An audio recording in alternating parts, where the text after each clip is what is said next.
how can you convert more coaching or consulting sales?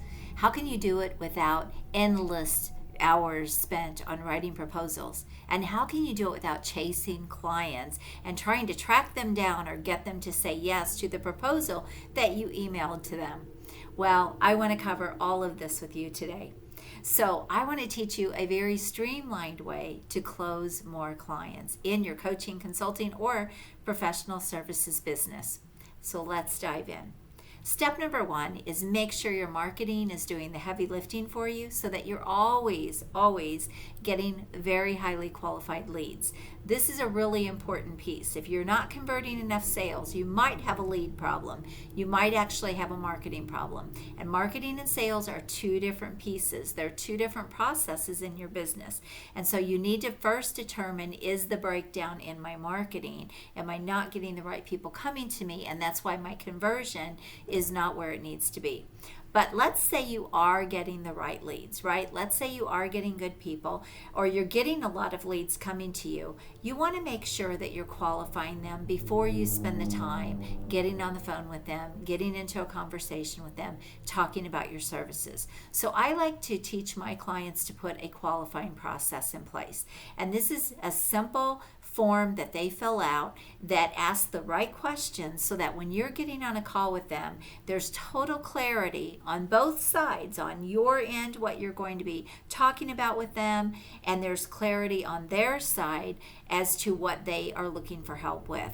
And the great thing about putting a qualifying process in place first is that they will come prepared for that call and you will come prepared for that call. So if you're asking the right questions here, you will already know if you can help them. You'll already have ideas that you can come to the call with, so you'll be prepared. You've already looked at maybe a few things that you need to know about before you get on that call. And so it makes the call flow much simpler and much easier. And you'll find that you'll show up with more confidence as well on that call because now you have a real clear understanding about what they want. The other side of that is it prepares the client so that they realize, hey, this is a sales call that I'm getting on with this person, and these are the things that I need help with. And so they also will be more qualified just filling out your qualifying form. Now, the way that I do this in my business and the way that I teach my clients is first they go to my calendar and book a call, and then it takes them directly to my qualification form that they fill out and submit. And I say, this is step number 2. And if they don't fill out that form, then I shoot them back an email with the form link, and I say that it's something that I require to move forward with a call. And the reason I do that is because, number one, sometimes there's technology problems, and mine is automated, so things can happen, right? Or sometimes they'll accidentally click out of the form and then they've lost it, and so they don't know how to go back to it. And they really can't unless they go back into my calendar and book again. So I always give them the benefit of the doubt, and I'll just send them an email and say, I require the qualification form, or I require that the form is submitted along when you book the call to keep the call booked. And I'm sure there must have been a technical error or a technical glitch that prevented you from filling out the form. Now, if they don't fill it out, then I know that the person wasn't really qualified. So there might be different reasons for that. If they're not willing to share information that I need, I can't help them anyway, right? Or if they are trying to sell me, they're a salesperson trying to get to me through my calendar, it eliminates those people as well. It also eliminates people that are really just want to get on the phone and talk to you and pick your brain, because you're making it very clear. If you have the right questions in place and the right things in place on that form, you're making it very clear it's a sales call, and they're getting on there to see if it's a good fit for you to work together and what do your services look like. So this is step number 1, is vet your people, qualify them, make sure that before you get on a call with someone, you have a really qualified person. All right. Now, once you are on that call with the person, everything becomes about them, all right? It's all about what they want. It's about what they need, and you want to dig into that problem or that pain at a deeper level and really flesh out, what are the things that they really want, and how is that holding them back, or how is that impacting something in their business or in their life, whatever you're talking to them about. All right. So that's the second piece. So your sales conversation actually becomes becomes just a conversation to determine if it is going to be a good fit for you to work together. All right. When you do this in the right way, it's not icky, it's not slimy, you don't have to push them, you don't even really have to sell them. If you ask the right questions and you uncover the problems that they have and you uncover how that's holding them back, and you've already done the right qualifying on the front end, now the conversation becomes simple and it becomes a much easier process. Once you have determined that, okay, I can help this person, you've had the conversation, you know that you have what they need and they're excited about it, you want to get the yes before you ever write the proposal. This is a really important key, and let me repeat it. You want to get a yes before you ever write a proposal. And here's why. Often I see, especially marketing consultants or even consultants in general, they don't get the yes, and the client says, just send me a proposal with all of the prices and everything and what it's going to cost. Send me the proposal. And they don't get the yes first. And what happens then is you go back to your business and you start writing a proposal that may take you hours, which we'll talk about that as well, but it might take you hours to put together. And then you email that proposal to that client, and what are they going to do? A lot of times they're going to take that proposal and they're going to go out and they're going to do that 10 more times with 10 more people until they get the lowest price. So you don't want to put yourself in that position first and foremost, okay? But the second piece of this is when you do this effectively and you get the yes, now your proposal actually becomes like the final step. All right, it's not another step, it's the final step. And what this means is you get the yes from them. Yes, I'm very interested in this. You talk about the budget, you talk about what your services, the range, even though you may not have an exact, amount of money that you're going to be charging for what you're selling them, you can give them a range. All of these things will qualify them even further. So once they say, yes, this all sounds good, I'm interested. Okay, so here's the final step. I'm going to take a couple of days and put this proposal together. Now, make sure it's not more than a couple of days because time kills deals. You really need to understand that. So you want to close that deal as quickly as possible, all right? And you don't want to give them the opportunity to go out to 20 more agencies or consultants and do the same thing, all right? So you need to say to them, look, Mr. and Mrs. Jones, if once I put this proposal together, what I would like to do is get back on a call with you. You already said you're very interested in my services. Is that correct? Yes, it is. All right.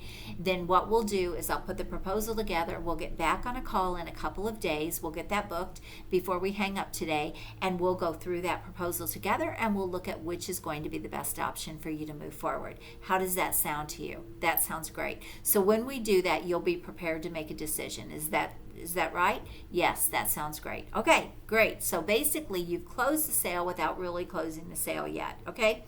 But if you email them the proposal, now you're going to end up chasing them, following up, trying to figure out, are you going to do it or you're not going to do it? I always look at that kind of a situation as a big no, all right?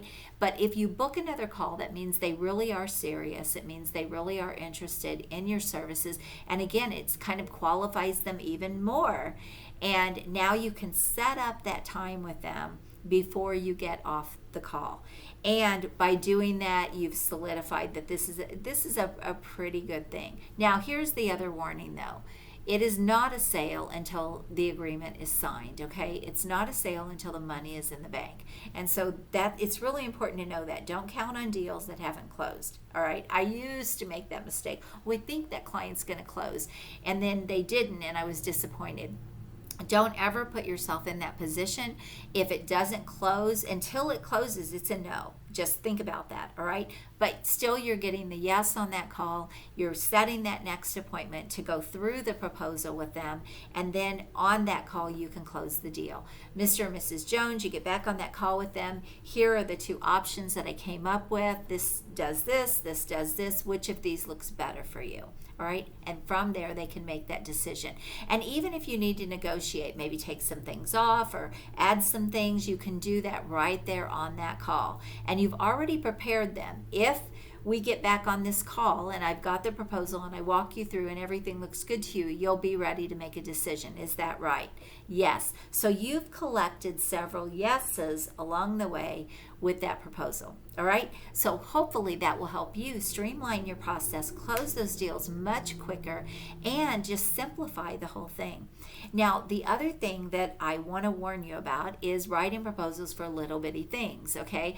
I was hosting a clubhouse room the other day. I was moderating with someone, and there was a little gal that did social media marketing, and she came up to ask a question, and she said, I'm writing all these proposals, I'm sending them out, and she said, when people come back to me or I follow up, they're saying they can't afford it. And I said, well, what are you charging for your services? And she said $3,500. And I don't remember what the amount of time was or anything like that, or what the deliverables were, but I said, first of all, you don't need to write a proposal for $3,500. You just need to get clearer on what your offer is going to be, and they can say yes or no right then and there. And that's what I said, really, for even anything under $75,000, you could probably do fairly easy without a proposal. Again, a proposal should really become almost an outline. At the end of the day, it should be an outline for your client to know exactly what you're delivering to them. A proposal shouldn't necessarily be the thing that closes the deal. All right, the deal gets closed almost in the first conversation. The second conversation is a formality. It's to get them to sign the agreement or pick the best choice for them. But the deal should almost already be closed before you even get to that point. So think about this. So if you're sending out endless proposals and spending lots of time doing this, you're wasting your time when you could probably just be closing people to get better with sales conversations. That's a whole nother training that I could do with you. Now, the other thing that I want you to think about is you don't need to send 15, 20 page proposals, okay? All you need to do is something very simple that is basically a 2 or maybe at the very most a 3-page document. The first page should be, this is what was discussed in our conversation. These are the things that you said that you needed, okay? And that's the first page. The second page outlines the options, and from there they can make a decision. And the third page could be the agreement. That's it. Sign here, okay? So that's all you need. So often people just they just overthink this, they overdo it. They need to just streamline their process, make it so much simpler. People don't have time to go through 20 pages of stuff. All you need to do is show them how you can get for them exactly what they said they wanted, and you'll close the deal almost every single time if you can make the numbers work. All right, so I hope this is helpful for you. If you enjoyed this training, how to really close more clients in your consulting or coaching business, please make sure you hit the leave me a comment. I would love your feedback. Also, make sure you hit the notification, subscribe to my YouTube channel, because every Friday I release training videos just like you to help you really be able to scale up and grow your consulting, coaching, or professional services business. My name is Ann Carden. Can't wait to see you in the next video. Have an amazing day. Bye-bye.